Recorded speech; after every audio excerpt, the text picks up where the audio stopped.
It has been confirmed that approximately 55 Canadians have been detained by U.S. Immigration and Customs Enforcement. ICE operations have been under increased scrutiny since the White House Deputy Chief of Staff announced that ICE officers would target at least 3,000 arrests per day, up from 650 a day during the first 5 months of Trump's second term. And the news comes after a Canadian citizen died in ICE custody on June 23rd, though no details surrounding his death have been shared with the public. Citizens of Canada, I would not come to the U.S. anymore. I would vacation somewhere else, vacation in Canada, go to Europe this summer, go to Mexico. Do not come to the U.S. because shit like this is going to keep happening. A Canadian citizen got shackled and put in an orange jumpsuit and was detained by ICE in the U.S. for 12 days because her visa paperwork was messed up. This is Jasmine Mooney. She is a Canadian actress and entrepreneur. She had a job in Los Angeles. Her work visa got rejected because, I quote, the letterhead was missing the logo of her company that she was working for. So she flew down to Mexico to try to cross from Mexico to the U.S. legally. Her lawyer lives outside of San Diego, hence her going down to Mexico and trying to cross the U.S. legally. So instead of turning her away and sending her back into Mexico, they took her to a room, they put her in a tiny jail cell for a couple days, then they shackled her, put her in an orange jumpsuit, and detained her for 12 days because her paperwork was messed up. Is this how we treat people of the world now? Canada is supposed to be our allies. I get it. You don't want people illegally in the U.S.? That's fine.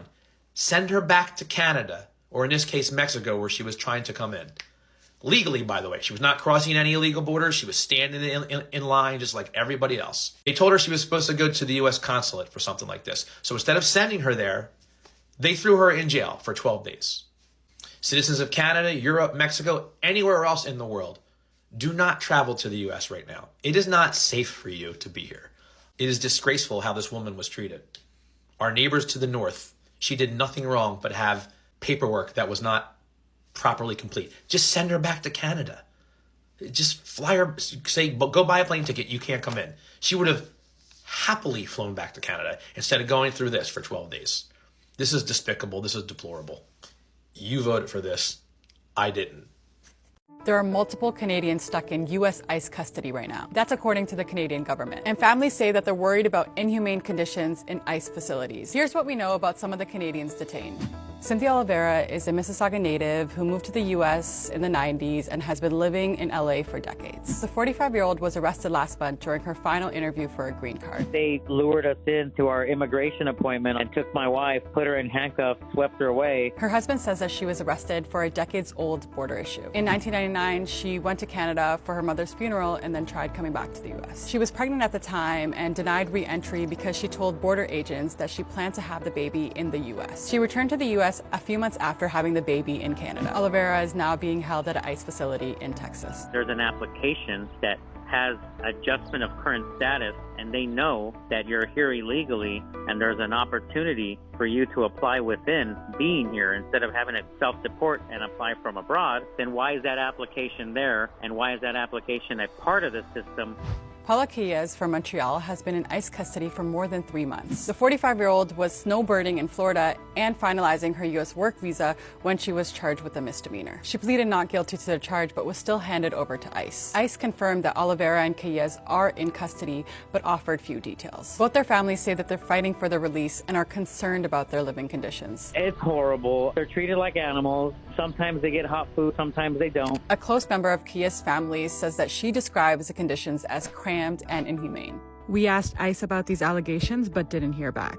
Meanwhile, a Canadian citizen died in ICE custody. His death is currently being investigated. U.S. President Donald Trump has been clamping down on immigration for the last few months. He's aiming for 3,000 ICE arrests a day compared to 650 at the start of his second term. We don't know the exact number of Canadians currently detained. But earlier this month, Global Affairs Canada confirmed 55 Canadians in ICE custody. They've since said that dozens and multiple Canadians are in detention and that number has been stable in the last few months. The families of of both women describe the weeks since their arrest a nightmare. They say both have been moved around to multiple facilities. Kia's families say that they want her to be returned to Canada so that she can address her misdemeanor charge, and that she may not want to come back to the U.S. once her case is resolved. Oliveira's husband says that she's agreed to deportation to continue her green card application in Canada before returning to her family. But he said that there's a lack of urgency on ICE's part. He now questions voting for Trump in the most recent election. If I could take my vote back, I would take my vote back. Do you have questions about ICE or Trump's immigration policies? Let us know in the comments. I was reapplying for my work visa in the immigration office. I was doing everything completely legally. I came to the US legally 11 and a half years ago. I was granted asylum. Then I got a notice to appear in one of ICE's offices in June for what they called a routine check-in. We went to Cancun for vacation with my family. When we came back, got on the plane, they pulled me aside. I didn't understand why. They said, you need to reapply through the consulate and we need to send you back to Canada. And in my head, I thought that meant, okay, I'm just getting on a plane and going home. I was never concerned. I had a green card. I traveled multiple times before out of the country. I was sitting there looking for flights to go home and I was taken. They were like, we have to detain you. I was under arrest. With no explanation. It felt like I had been kidnapped. You're kidnapping me. They said they are detaining and deporting people who are here illegally and criminals. I was never in the country illegally. I did not come here illegally. It was legal from day one.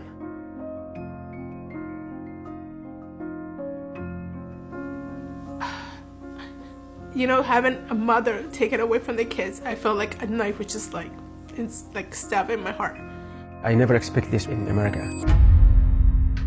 I was taken to the first detention center in chains. When I got there, I was like, where am I? It looks like a prison. They took us to the booking. We're asked to strip naked in front of each other.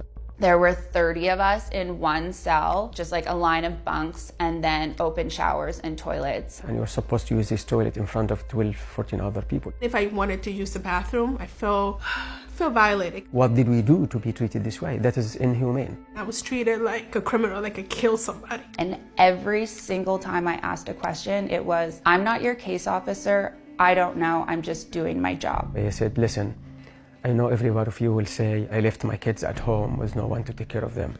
I don't care. You will say that you haven't eaten anything all day long. I don't care. You say that you're terrified, you are here unjustly. I don't care. It was super cold. Freezing.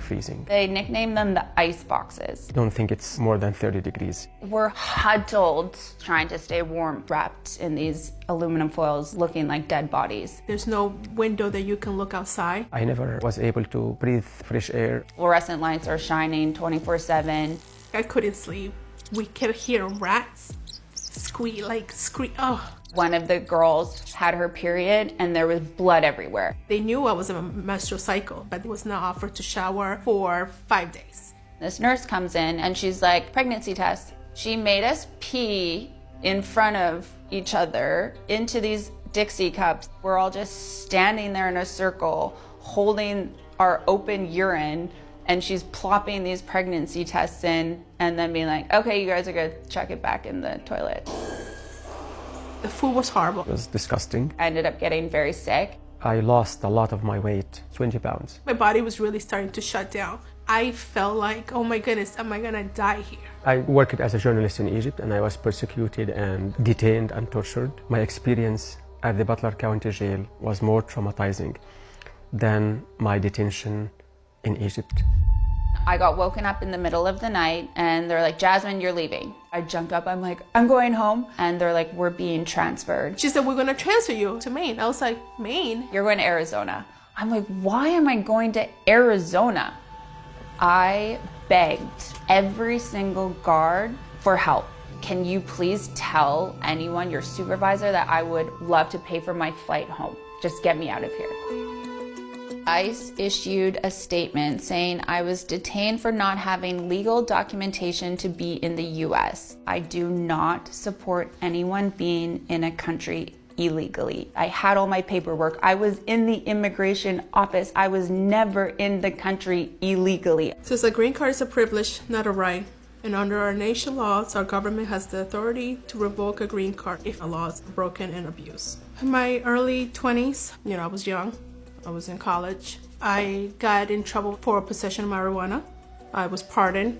It was dismissed. It's been years, and I have renewed my green card twice. Never had an issue with immigration. USCIS obtained evidence that indicated you provided material support to a Tier 3 terrorist organization. I volunteered with a nonprofit that took care of orphans and poor and sick people in Egypt. So basically, they tried to link this nonprofit, which is the most reputable, respected nonprofit, to a Tier 3 undesignated terrorist organization. This is how they framed it. I don't feel like this was a mistake. I feel like this was on purpose. That is not a rare case. This is systematic. They are just grabbing anyone that they can. They're trying to find ways to deport as many people, even if these people were here legally. Not knowing what's gonna happen to me, I feel like that was the worst. Because I wanted just to call my husband. I wanted to hear my kids, and my kids are okay, During the time that I was there, it was also my daughter's birthday. And I felt like they took that away from me. I was scared they were gonna forget me. I was put on solitary confinement for 6 days for advocating for myself and the other Muslim inmates to have a quiet space to pray. That's when my mental health started to deteriorate too fast. It's just a matter of time. I'll get deported and get killed in Egypt. That was the thing that I couldn't get out of my mind. I'll just get deported and get killed. I had a medical check and I had to go visit this nurse. She could tell that I was distraught and confused, and she looked at me and she goes, "Can I pray for you?" And she said this beautiful prayer in Spanish that I have no idea what she was saying. And I just cried and I cried and I cried, and she just held my hands, and I was like, okay, I'm going to get through this. An officer called and said, "Pack your stuff." Where am I going? Just pack your stuff. I was transferred back to the San Diego prison. It was a 2-hour drive. Someone just grabbed me and said, "You're coming with me this way." She's like, "Yeah, uncuff her. She's being released today." My eyes just like, what? Said, "You are released." I actually forget what the word released mean in English. To be honest, what do you mean by you're released? I was in a shock. They stripped the chains off of me quickly, snuck me into the airport, escort me onto the plane, sit me down, and they're like, "Okay, you're free. You can use your cell phone now. Take care." And they were kind of like outside, and I did not know where to go. I didn't have a phone. An officer said, "We just got this letter today. The Department of Homeland Security reinstated your asylum status."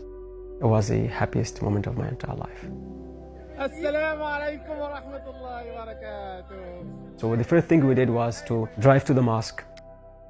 Then we went out to eat in a Palestinian restaurant. I ate a lot.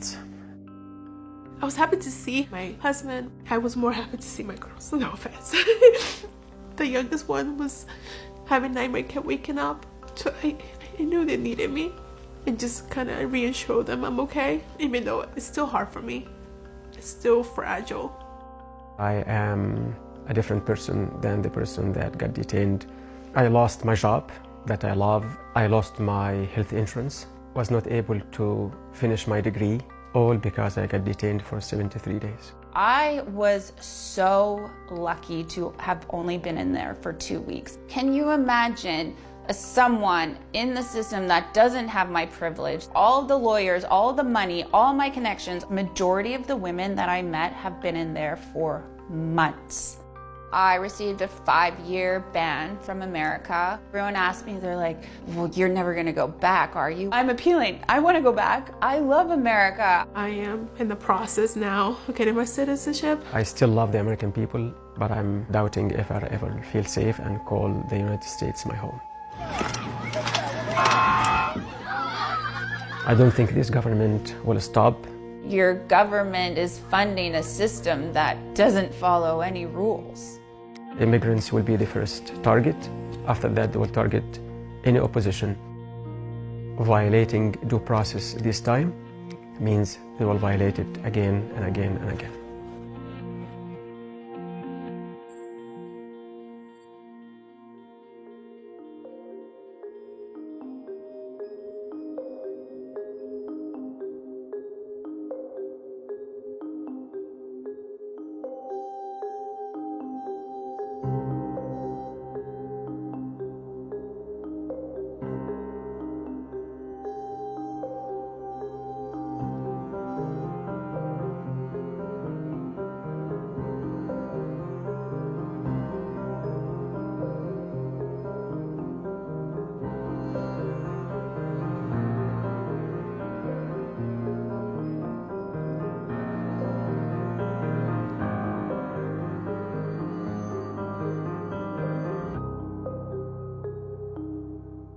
So my Canadian friends, unfortunately, we're at the point where it's actually not safe for you to come to America.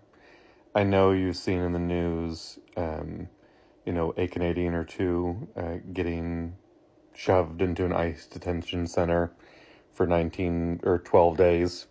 Unfortunately, there are other stories. Travelers from the UK here completely legally. She was locked up for 19 days, not allowed to phone home, kept awake 24 hours a day by bright lights, not allowed to fly back, her family not even knowing where she is. She was finally allowed to leave. They didn't even inform her family that she was leaving. They didn't even inform her lawyer or her family she was on a plane. They just shoved her on a plane, and they didn't know until she landed. So these things, due process doesn't exist in the U.S. right now. I don't want you to get kind of caught up in this. It's real. It's actually happening. So I don't want you to come over here thinking that you have the same rights that you did a few months ago, because they don't exist in the U.S. right now. It is not safe for you here. I'm sorry. It sucks. We're working on it. We're trying to get, our country back, but I don't want you to be in trouble and to be another disappeared person.